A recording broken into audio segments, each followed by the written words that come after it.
ആ പോക്കിൽ ഇതാ നിൻ്റെ ദൈവം നിന്നെ സഹായിക്കും.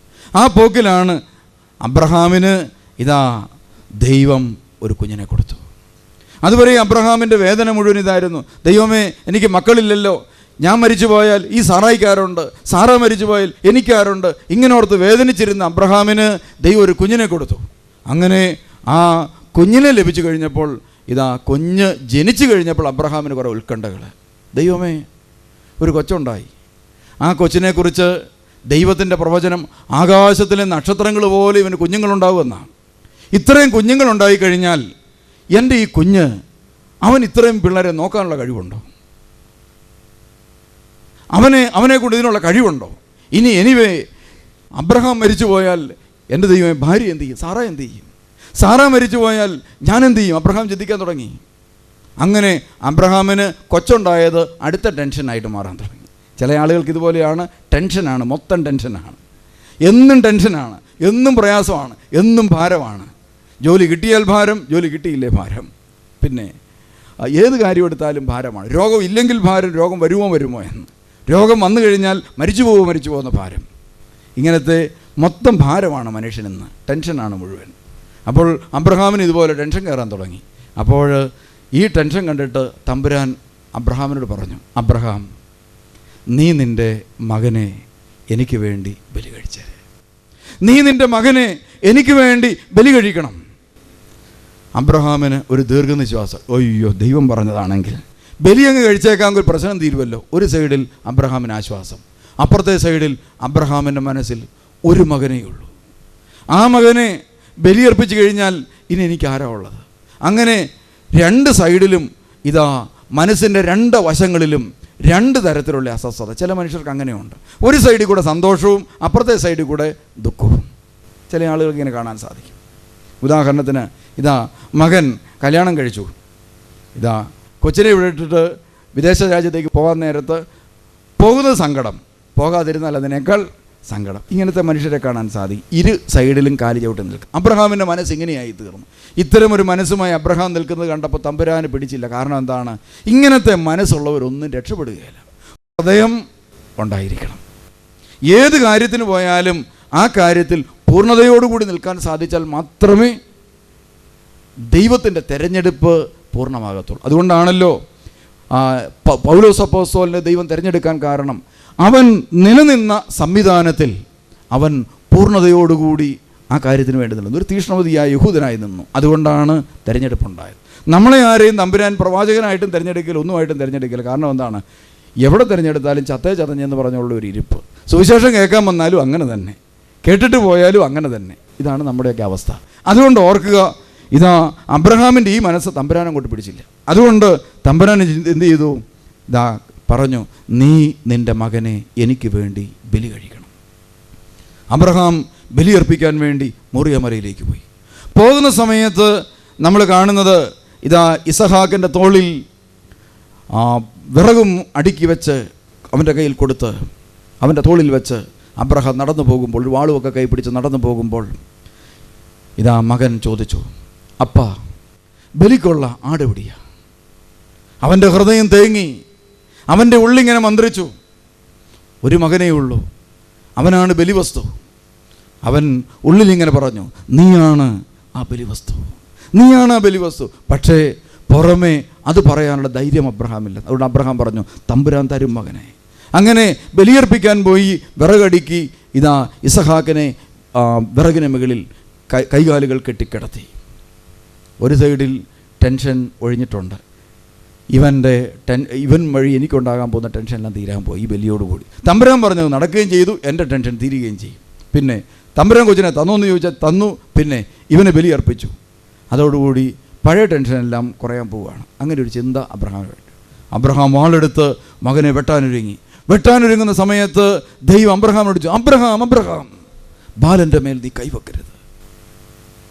ഞാനത് വായിക്കുമ്പോൾ എനിക്കിങ്ങനെയാണ് തോന്നാറുള്ളത്, അബ്രഹാം നീ എന്തായി കാണിക്കുക? നിന്നോട് ഞാൻ പറഞ്ഞതിൻ്റെ അർത്ഥമൊന്നും നിനക്ക് മനസ്സിലാകുന്നില്ലേ? തിരുവചനങ്ങളുടെ അർത്ഥം നിനക്ക് ഗ്രഹിക്കാൻ പറ്റുന്നില്ലേ? നീ എന്തായി കാണിക്കുക? ബലിയൊക്കെ നടന്നു കഴിഞ്ഞു. ബലിയുടെ ആവശ്യമിനിയില്ല, ബലി നടന്നു കഴിഞ്ഞു. എന്താണ് ബലി? ബലിയർപ്പിക്കാൻ പറഞ്ഞ ദൈവം ഇപ്പം പറയുകയാണ് ബലി വേണ്ട, അബ്രഹാം ബലി വേണ്ട. ബലി നടന്നു കഴിഞ്ഞു. അതാ അതിൻ്റെ അർത്ഥം. എന്താണ് ബലി എന്ന് നമ്മൾ തിരിച്ചറിയണം. ഇതാ സ്വന്തം പുത്രനെ പോലും ദൈവം ആവശ്യപ്പെട്ടാൽ കൊടുക്കാൻ മടിക്കാത്ത മനസ്സിന് പറയുന്ന പേരാണ് ബലി. നമ്മൾ ബലി എന്താണെന്ന് തിരിച്ചറിയണം. നമ്മളൊക്കെ എല്ലാ ഞായറാഴ്ചയും ഇതാ ദേവാലയത്തിലേക്ക് പോകുന്നവരാണല്ലോ. ബലി എന്താണെന്ന് തിരിച്ചറിയണം. സ്വന്തം മകനെ പോലും ദൈവത്തിന് വേണ്ടി കൊടുക്കാൻ മടിക്കാത്ത ഒരു മനസ്സ്, അതാണ് ബലി എന്ന് പറയുന്നത്. അവൻ വെട്ടാനൊരുങ്ങിയപ്പോൾ ഇതാ അവൻ മുഖമുയർത്തി, ദൈവം പറഞ്ഞപ്പോൾ മുഖമുയർത്തി നോക്കിയപ്പോൾ കണ്ടത് ഒരു മരത്തിൽ ചുറ്റപ്പെട്ട് കിടക്കുന്ന ഒരു കുഞ്ഞാട്. ഇതാരെക്കുറിച്ചാണ് പറയുന്നത്? ഈ കുഞ്ഞാട് ആരെക്കുറിച്ചാണ് പറയുന്നത്? യേശുക്രിസ്തുവിനെ കുറിച്ചാണ് പറയുന്നത്. അപ്പോൾ ഈ ദർശനത്തിൻ്റെ അർത്ഥം എന്താണെന്ന് നമ്മൾ തിരിച്ചറിയണം. ഇത് പിതാവായ ദൈവത്തിൻ്റെ ഹൃദയമാണ് ഈ ദർശനം. പിതാവായ ദൈവത്തിൻ്റെ മനസ്സാണ് ഈ വെളിപാട്. എന്ത്? ഞാൻ എൻ്റെ മകനെ ആവശ്യം വന്നാൽ നിനക്ക് വേണ്ടി ബലിയർപ്പിക്കാൻ മടിക്കാത്തവനാണ്. ഇപ്പോൾ അബ്രഹാമിൻ്റെ മനസ്സ് ആരുടെ മനസ്സായി തീർന്നിരിക്കുക? പിതാവായ ദൈവത്തിൻ്റെ മനസ്സായി തീർന്നിരിക്കുകയാണ്. അതുകൊണ്ടാണ് ദൈവം പറഞ്ഞത്, ഇനി ബലിയുടെ ആവശ്യമില്ല, ഈ മനസ്സായിരുന്നു എനിക്ക് വേണ്ടത്. അതുകൊണ്ട് ബലിവസ്തുക്കളല്ല പ്രധാനം, മറിച്ച് ബലിയർപ്പിക്കുന്ന അവൻ്റെ ആറ്റിറ്റ്യൂഡ്, അവൻ്റെ മനസ്സാക്ഷി, മനസ്സ് മർമ്മപ്രധാനമായ കാര്യമാണ്. അതുകൊണ്ട് ദൈവം പറഞ്ഞു ബലി വേണ്ടിനി. അതുകൊണ്ടല്ലേ സങ്കീർത്തകൻ പറയുന്നത്, ഉരുകിയ മനസ്സാണ് ദൈവത്തിന് സ്വീകാര്യമായ ബലി. ഉരുകിയ മനസ്സാണ് ദൈവത്തിന് സ്വീകാര്യമായ ബലി. അതുകൊണ്ട് നമ്മുടെയൊക്കെ ജീവിതത്തിൽ ബലി എന്താണെന്ന് നമ്മൾ തിരിച്ചറിയണം. ഒരിക്കൽ ഞാൻ തൂത്തുട്ടി ചാപ്പലിൽ വൈദികനായിരിക്കുന്ന കാലത്ത് ഒരു ധ്യാനം നടക്കുക. അപ്പോൾ ധ്യാനം നടക്കുന്ന അന്ന് രാവിലെ തിങ്കളാഴ്ച രാവിലെ ഒരു സ്ത്രീ, ഒരു ഹൈന്ദവ സ്ത്രീ അവിടെ വന്ന് പോർച്ചിൻ്റെ വാതിക്കൽ നിൽപ്പുണ്ട്. തിങ്കളാഴ്ച ദിവസം ധ്യാന ദിവസമായതുകൊണ്ട്, വളരെ തിരക്കുള്ള ദിവസമായതുകൊണ്ട് ആ സ്ത്രീയെ കാണാനോ സംസാരിക്കാനോ ഒരവസരം ഉണ്ടായില്ല. അങ്ങനെ തിരക്കെല്ലാം അവസാനിച്ചപ്പോൾ ഞാൻ പള്ളിയിൽ കയറിയിരുന്ന് പ്രാർത്ഥിക്കുകയാണ്. അങ്ങനെ പ്രാർത്ഥിക്കുന്ന സമയത്ത് തമ്പുരാൻ എൻ്റെ മനസ്സിലേക്ക് പരിശുദ്ധാത്മാവിൻ്റെ ഒരു പ്രചോദനം നൽകി. ആ പ്രചോദനം ഇതായിരുന്നു: ഒരു സ്ത്രീ രാവിലെ മുതൽ നിന്നെ നോക്കി നിൽപ്പുണ്ടായിരുന്നു. ആ സ്ത്രീയെ ഗവനിക്കാതെ നീ നടത്തുന്ന പ്രാർത്ഥനയുടെ അർത്ഥം എന്താ? പെട്ടെന്ന് ഞാൻ ഇറങ്ങി ഈ പോർച്ചിൻ്റെ അടുക്ക് ചെന്നു. നോക്കിയപ്പോൾ ആ സ്ത്രീ അവിടെ രാവിലെ വന്ന സ്ത്രീ, 9 മണിക്ക് വന്ന സ്ത്രീ 12 മണിയായിട്ട് ഇവിടെ നിൽപ്പുണ്ട്. അപ്പോൾ ഞാൻ ഈ സ്ത്രീയോട് ചോദിച്ചു, എന്താ വന്നത്? ഉടനെ പറഞ്ഞു, ഈ ആഴ്ചയിൽ എൻ്റെ മകളുടെ കല്യാണമാണ്. ഒരാൾ സ്ത്രീധനം വാങ്ങിക്കാതെ വന്ന് കെട്ടിക്കൊണ്ട് പോവുകയാണ്. അച്ഛൻ എന്നെ പഠിച്ചുകൊള്ളാണ്, ഞാൻ ഇവിടുന്ന് അരിയൊക്കെ മേടിക്കുന്നതാണ്. എല്ലാ ആഴ്ചയിലും ഇവിടുന്ന് കിട്ടുന്ന അരി കൊണ്ടാണ് ജീവിക്കുന്നത്. എൻ്റെ മകളെ കല്യാണം കഴിക്കാനായിട്ടുള്ള ചെലവിനുള്ള പൈസ ഒരാൾ വായ്പ തരാമെന്ന് പറഞ്ഞു. ഇപ്പോൾ അവർ വിളിച്ച് പറയുകയാണ് തരികയില്ലെന്ന്. എന്നിട്ട് എന്നോട് പറഞ്ഞു, അച്ഛൻ എന്നെ ഒന്ന് സഹായിക്കണം, എനിക്ക് ഒരു 15,000 രൂപ വായ്പയായിട്ട് തരണം, ഞാൻ തിരിച്ചു തരാം. അപ്പോൾ ഞാൻ പറഞ്ഞു, 15,000 രൂപ ഞാൻ കണ്ട കാലം മറന്നു, അതുകൊണ്ട് ഞാൻ പ്രാർത്ഥിക്കാം. അങ്ങനെ ആ സ്ത്രീ എന്നോട് പറഞ്ഞു, അച്ഛൻ എന്നെ സഹായിച്ചില്ലെങ്കിൽ പോകുന്ന വഴിക്ക് ഞാൻ ആത്മഹത്യ ചെയ്യും. അന്നേരം ഞാൻ പറഞ്ഞു, ആത്മഹത്യ ചെയ്താൽ പിന്നെ നിങ്ങളുടെ മകളുടെ കല്യാണം ഇനി ഒരിക്കലും നടക്കാൻ പോകുന്നില്ല. കാരണം ആത്മഹത്യ ചെയ്തവരുടെ പിള്ളേരെ ആരും ചിലപ്പോൾ കല്യാണം കഴിച്ചെന്ന് വരികയില്ല. കാരണം ആ പെണ്ണിന് ചിലപ്പോൾ ഈ ടെൻഡൻസി ഉണ്ടാകാം. അതുകൊണ്ട് കല്യാണം കഴിക്കില്ല. അതുകൊണ്ട് ഇത്തിരി അബദ്ധമൊന്നും കാണിക്കരുത്, ഞാൻ പ്രാർത്ഥിക്കാം. അങ്ങനെ അവരെ പറഞ്ഞു വിട്ടു. എന്തായാലും ഈ ധ്യാനത്തിന് കയറി കഴിഞ്ഞപ്പോൾ അടുത്ത് വൈകുന്നേരമായപ്പോൾ ധ്യാന പ്രസംഗമായി. അപ്പോൾ ഈ സ്ത്രീക്ക് തൻ്റെ മകളെ കല്യാണം കഴിപ്പിച്ചു വിടാനായിട്ട് നിവൃത്തിയില്ലല്ലോ എന്നുള്ള ചിന്ത എന്നെ വേട്ടയാടിക്കൊണ്ടിരുന്നു. അങ്ങനെ ആ ടെൻഷനുമായിട്ട് പ്രസംഗിക്കാൻ കയറിയതോടുകൂടി നമ്മുടെയൊക്കെ നാട്ടിൽ ഒത്തിരി ആർഭാടകത്തോടെ കല്യാണം നടത്തുന്ന ഒത്തിരി മനുഷ്യരുണ്ട്. 5,000 രൂപ പ്ലേറ്റ്, പിന്നെ വേറെ എന്തെല്ലാം പരിപാടിയാണ്, 1,00,000 രൂപയുടെ സാരി, ഇങ്ങനെയൊക്കെ കൊടുത്ത് കല്യാണം നടത്തുന്ന ആളുകളുണ്ട്. അപ്പോൾ എൻ്റെ പ്രസംഗം, അന്നത്തെ പ്രസംഗം മുഴുവൻ അവർക്കെതിരായി തീർന്നു.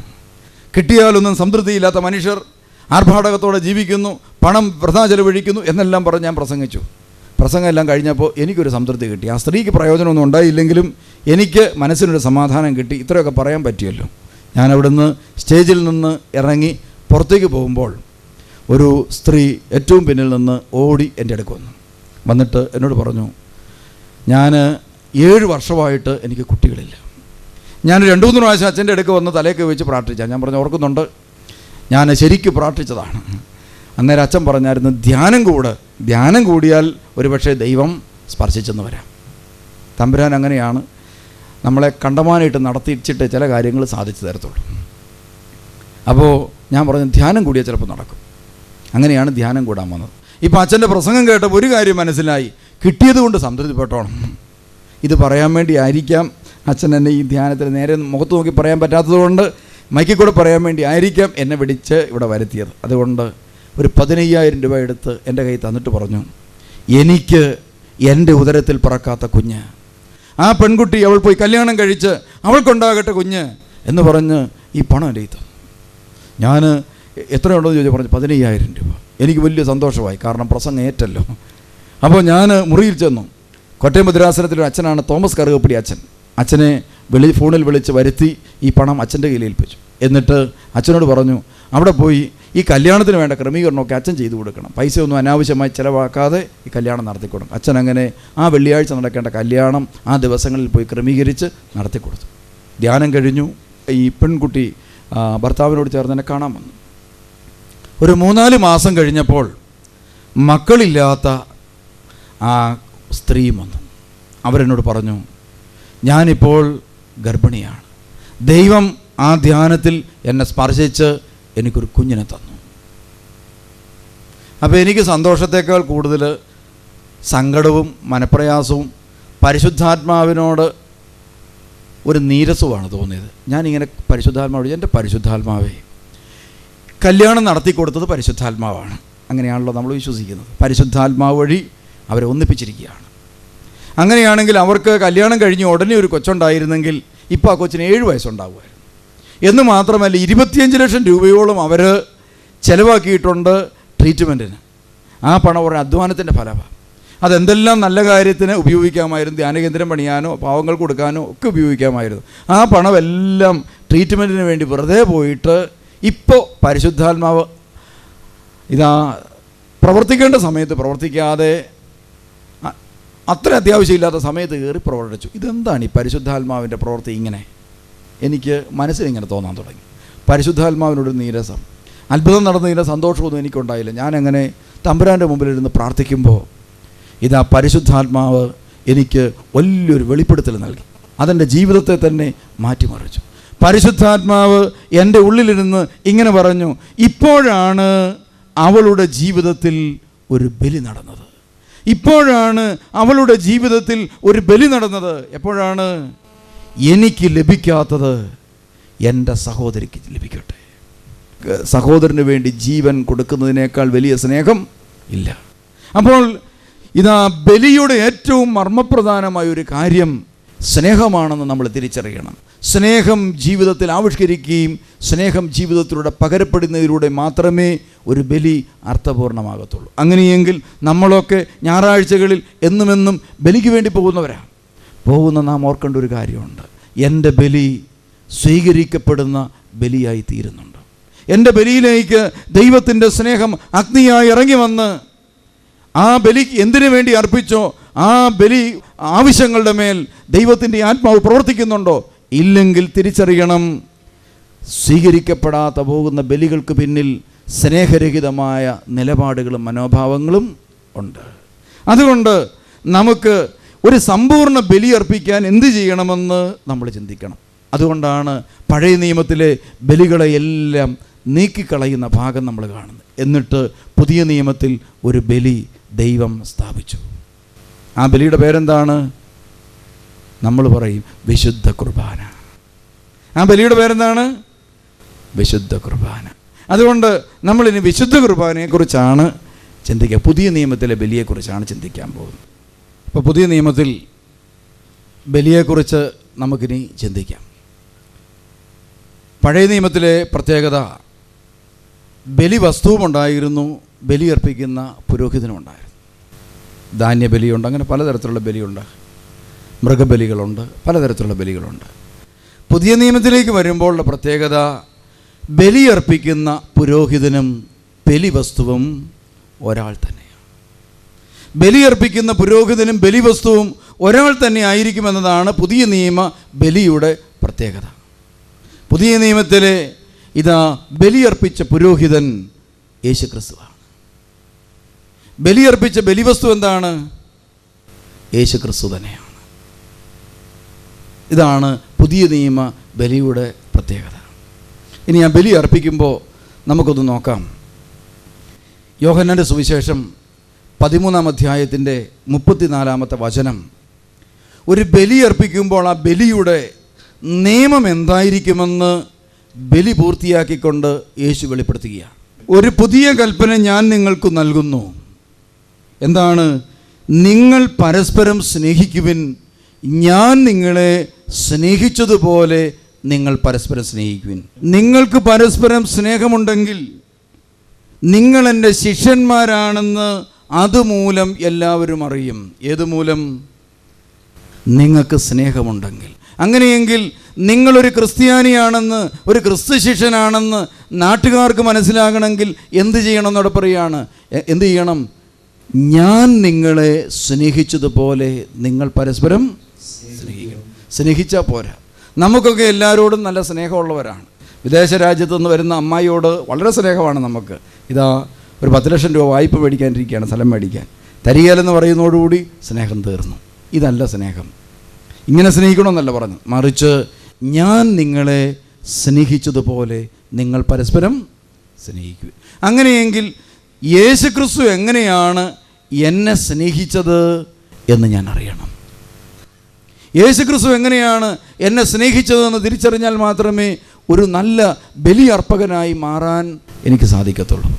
നമ്മൾ ഓർക്കണം, മനുഷ്യൻ പാപം ചെയ്ത് വീണുപോയി. ഒരു വ്യക്തി തെറ്റ് ചെയ്താൽ ശിക്ഷ അനുഭവിക്കേണ്ടത് ആ വ്യക്തിയാണ്. ഇത് ഈ ഭൂമിയുടെ നിയമമാണ്. ഒരു വ്യക്തി തെറ്റ് ചെയ്താൽ തിരുത്തേണ്ടത് ആ വ്യക്തിയാണ്. അതും ഈ ഭൂമിയുടെ നിയമം. ഒരു വ്യക്തി തെറ്റ് ചെയ്താൽ ക്ഷമ ചോദിക്കേണ്ടതും പരിഹാരം ചെയ്യേണ്ടതും അവൻ തന്നെയാണ്. അതും ഈ ഭൂമിയുടെ നിയമമാണ്. എന്നാൽ മനുഷ്യൻ തെറ്റ് ചെയ്തു. തെറ്റ് ചെയ്ത മനുഷ്യൻ്റെ അടുക്കലേക്ക് ദൈവം ഇറങ്ങി വന്നു, പരിഹാരം ചെയ്യാൻ ഇറങ്ങി വന്നു. ഇറങ്ങി വന്നപ്പോൾ മനുഷ്യൻ അവനെ സ്വീകരിച്ചില്ല. അതുകൊണ്ട് അവൻ ഇങ്ങനെ പറഞ്ഞു, പാമ്പുകൾക്ക് മാളമുണ്ട്, പറവുകൾക്ക് ആകാശമുണ്ട്, മനുഷ്യപുത്രന് തലചായ്ക്കാൻ ഇടമില്ലെന്ന് പറഞ്ഞവൻ തെരുവിലൂടെ നടന്നു. അവസാനം അവരുടെ പാപം അവൻ സ്വന്തം തോളിൽ വെച്ച് അവർക്ക് വേണ്ടി അവരൊരു ബലിയായി തീർന്നു. ഇതാണ് പുതിയ നിയമത്തിലേക്ക് വരുമ്പോൾ ബലിയായിട്ട് നമ്മൾ കാണുന്നത്. അതിനുവേണ്ടി കർത്താവ് ആ ബലിക്ക് ഒരുങ്ങുന്നതിന് മുമ്പ്